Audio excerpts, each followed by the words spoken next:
Hello, everyone, and welcome to a special episode of Europeans at Heart, the podcast created, written, and produced by young European ambassadors from the European Union and the UK. Today, we are glad to introduce you to Elina Lange Ionatamishvili, an expert from the NATO Strategic Communication Center of Excellence. Elina has a background in communication science and audiovisual and stage arts. She specialized in documentary filmmaking. In fact, in 2020, she released her debut documentary, Restless Memories, that we hope to watch as soon as possible. Today, we are going to discuss with her the topic of disinformation.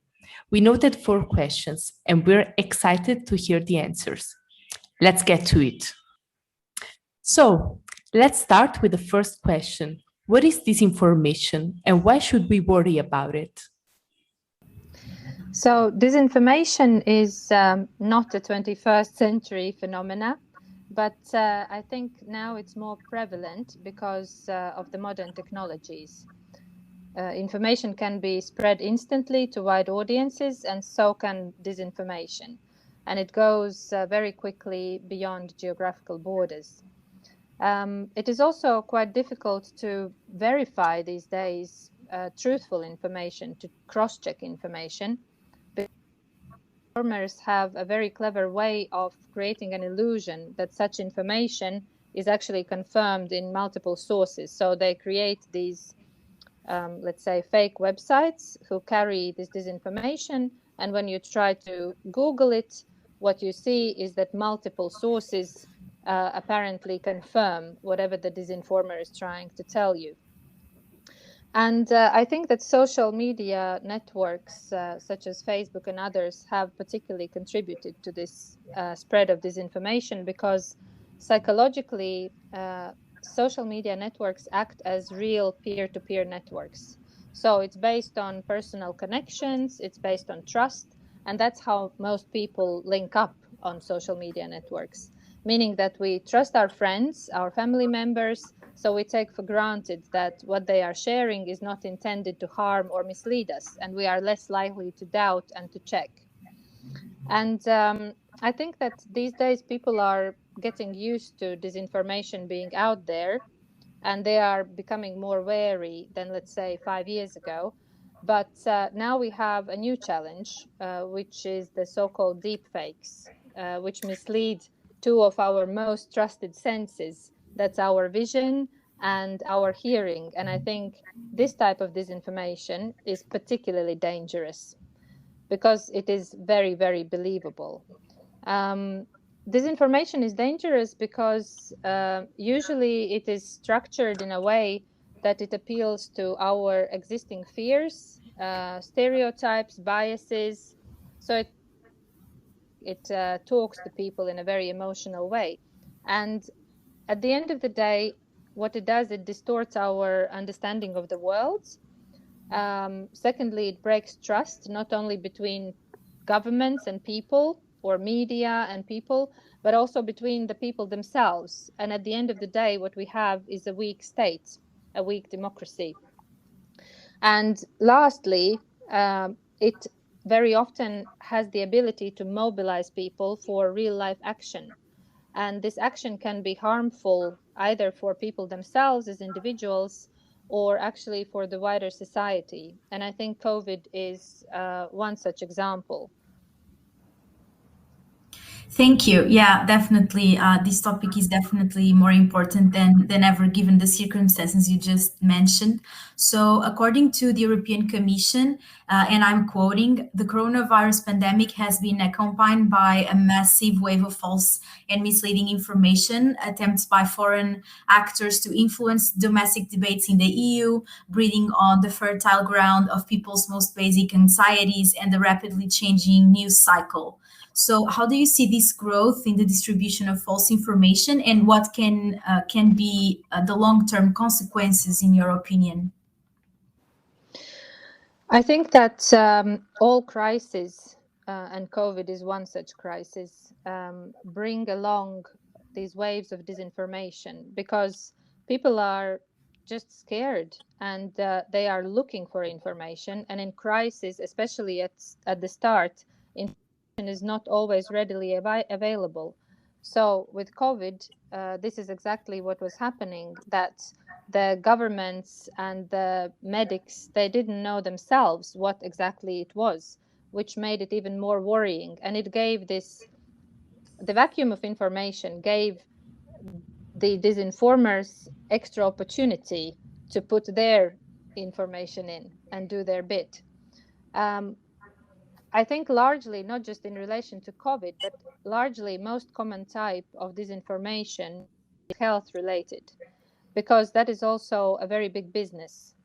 There is a research by the Center for Countering Digital Hate, and they have actually mapped out this industry, what they call the anti-vax industry, and explained how all these people, which is actually quite a small amount, it's about a dozen people who have built this big infrastructure, and they are making money by spreading health-related disinformation.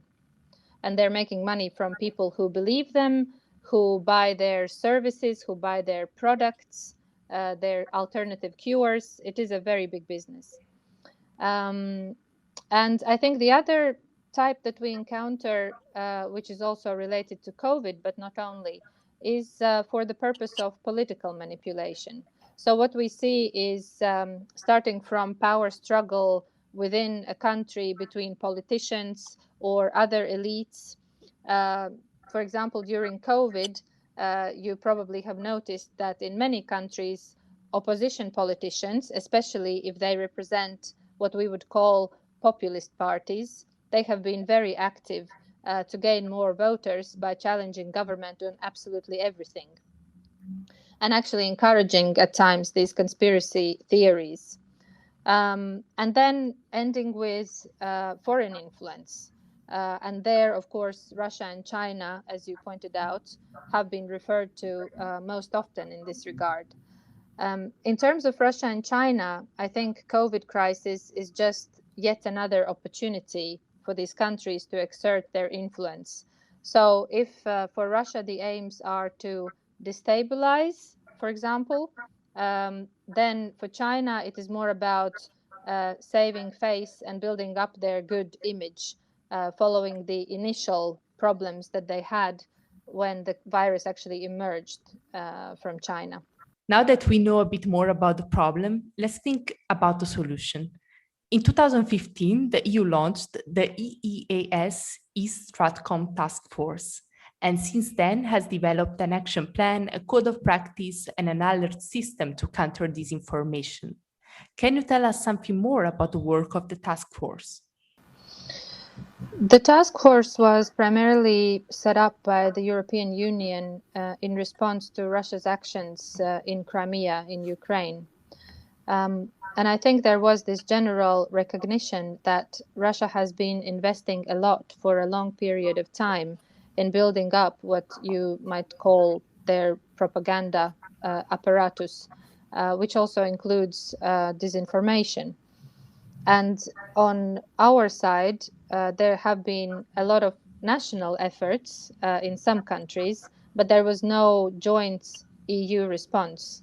So when the STRATCOM task force was established, it was not just to look at the areas within the EU where Russia might have more interest and where disinformation could be more prevalent or effective potentially, but also look at the Eastern Partnership countries, which I think is very important because this partnership is important for the European Union. And I think it's a very good initiative that EU through this STRATCOM task force not only gets awareness about the situation in these countries, but also can help these countries to counter disinformation and strengthen their information space. In general, I think EU, similar to NATO, is not a uniform body. So it consists of member states and each chooses its different approach. But what EU has introduced are some regulations that apply to all. And those have actually helped quite a lot the member states. So, for example, we have changes in the audio-visual directive. Also, we have the GDPR for personal data protection and other initiatives. So ESTRACOM task force is one of them.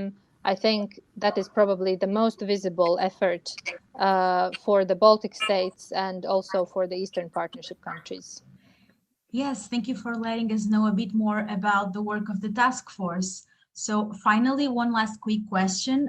Besides the need for institutions and governments to tackle disinformation, what do you think that we as citizens, especially young people, can do to fight disinformation?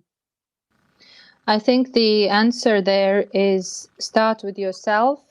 And I always say just stop being lazy, because people are inherently lazy, and we just don't cross-check information.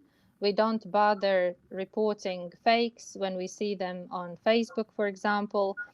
So stop being lazy and start with yourself. And I think if each of us observed this minimal amount of what you could call digital hygiene and did our little bit by reporting fakes, trying to educate the closest people to us, so talking to our friends, showing them examples, that would already be a tremendous help, I think.